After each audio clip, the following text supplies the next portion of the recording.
Terrible.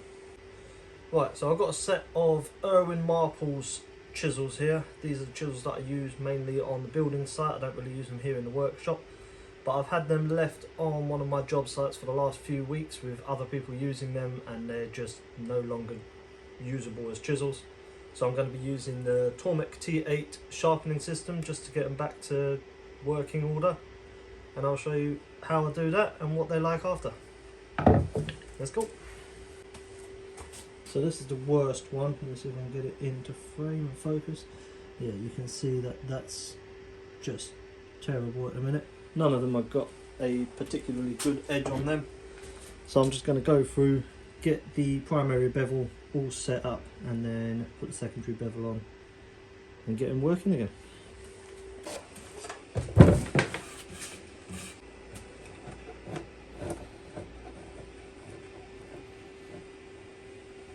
So I've just got a couple of water stones just sitting in some water in a baking tray. I could put that in at the beginning so I can use those once I've finished on the Tormek. Right, so this here is the jig that we're going to use to set the angles on all the chisels. You set this one to the diameter of your grinding wheel, which is the new one, so it's 250mm, and then this is your angles that you want to set. I'm going to set the first angle, I'll tighten it up quite a bit. I'm going to set the first angle to 25 degrees for the primary bevel, and then I'll set it to 30 degrees for the secondary bevel after. So here I've got the grinding wheel inside the trough. I've raised that up just so it's not actually touching it when it's spinning, and then I'm just going to fill this up with water. It's got a maximum fill line in there. I don't necessarily need to go all the way up to that, but you just want to make sure the stone is submerged in the water at the bottom. So once you put the water in, some of it's going to soak into the stone, so you just need to wait for that to all soak in and then top it back up again.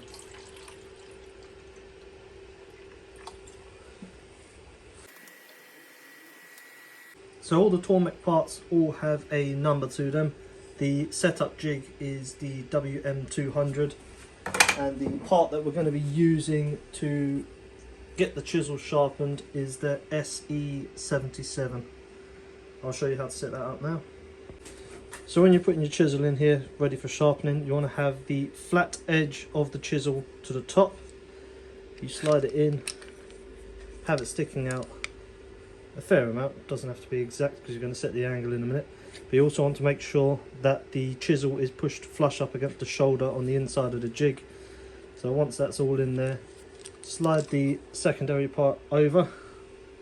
Difficult to do this, so slide that over as tight as you can get to your chisel that you're using. It's a lot easier to do it on the table. Right, so I'm going to have that bit flush up against the shoulder on the inside, so that shoulder there, push that right up against it, have it sticking out. Slide the second wheel over. Now that's as far as it can go based on the slot at the top. So once that's over, have that put right up against the shoulder. That's very crucial that it is up against the shoulder on both points, otherwise your grind's not going to be flat along the top. You're going to end up with a tapered chisel. Took me a while to get that word out. Yeah. So once that's all tightened up in there, that will stay in there, no problem. So I've just realised I've done that backwards. So you don't want the chisel going out this way, you want the chisel going in the other way. So same thing, I'll just loosen that off, put it through from the other side. Make sure it's up nice and tight to the shoulder. Tighten it down. There you go. Right, so when you slide that on there, you're just going to slot that over like that. And this has obviously got a stop on this side here to stop you going too far, but to stop yourself from falling off the end there, this also comes with this part that is attached on. So that just goes on there. You just take that off.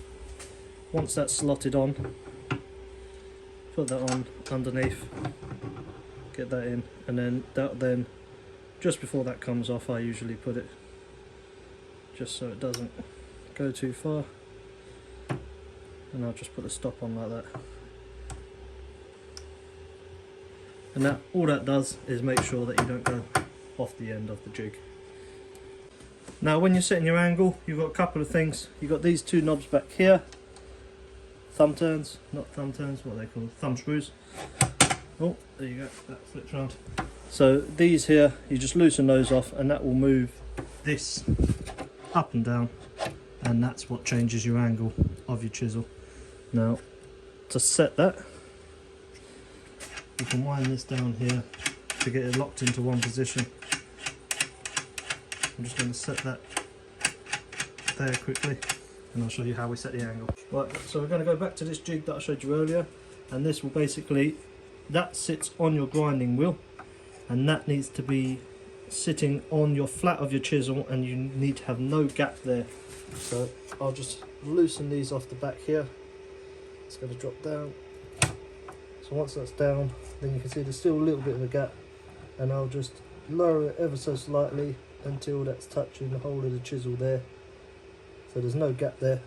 Then I'll tighten it all down, and that is now set to 25 degrees.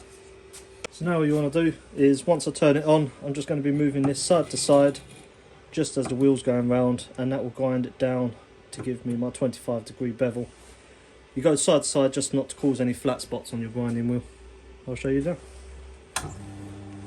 Having the water in there keeps the stone cool, that's why it's a water cooled stone, just so then you don't lose your temper on the chisels that they have. So now I'll just go like that, and you go side to side. Now you don't have to put any pressure down. As long as it's touching the stone, it will be sharpening.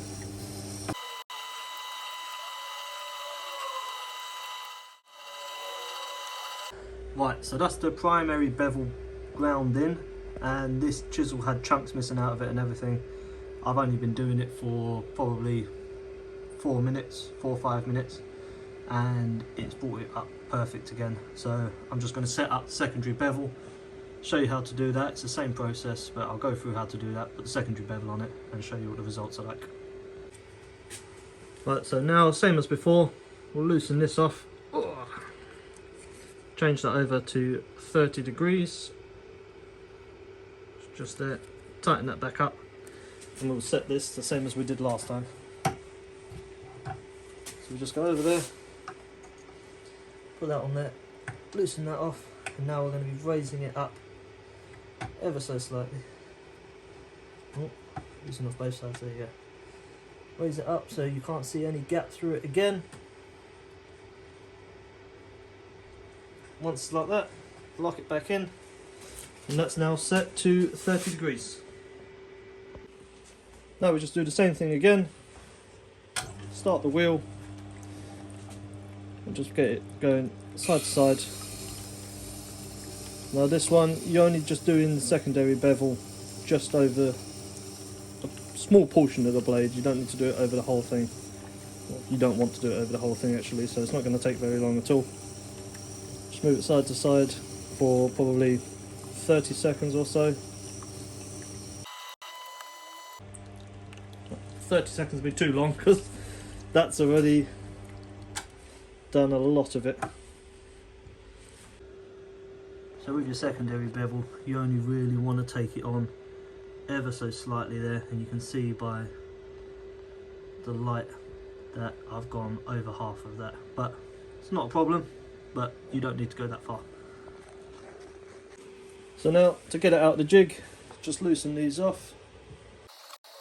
Just make sure you don't damage the point as you get it out.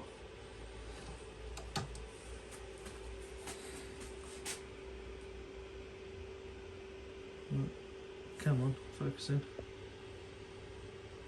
There you go.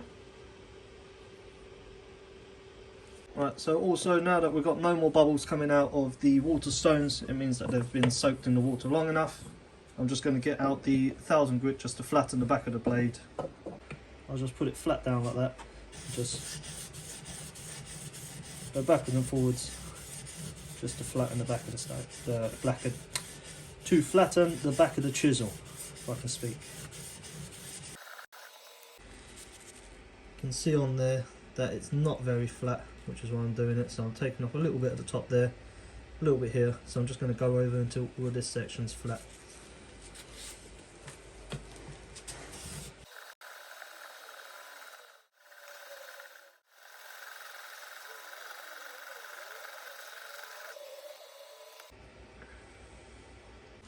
Final step of the process is just put a bit of honing compound onto the leather wheel.